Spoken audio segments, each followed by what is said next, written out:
ಇವಾಗ ನೀವು ನೋಡ್ಬೋದು ಇದು ಆನ್ ಆ್ಯಂಡ್ ಆಫ್ ಸ್ವಿಚ್, ಇದು ಟೈಮ್ ಅದು. ಇದನ್ನು ತೋರಿಸ್ತೀನಿ ನೋಡಿ. ಇದು ಆನ್ ಆ್ಯಂಡ್ ಆಫ್. ಇವಾಗ ನಿಮಗೆ ಎಷ್ಟು ರೊಟೇಷನ್ ಬೇಕೋ ಅದನ್ನು ನಾವು ಇಲ್ಲಿ ಸೆಟ್ ಮಾಡ್ಕೋಬೇಕು.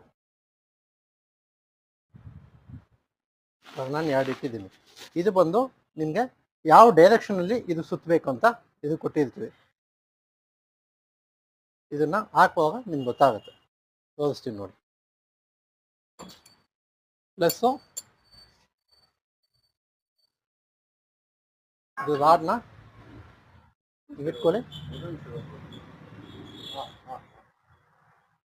ನಿಮಗೆ ಎಷ್ಟು ದೊಡ್ಡ ಬಾಕ್ಸ್ ಸೈಜ್ ಬರ್ತೋ ಅದಕ್ಕೆ ತಕ್ಕಂಗೆ ನೀವು ಸಪೋರ್ಟ್ನ ನೀವು ಇಟ್ಕೋಬೇಕು.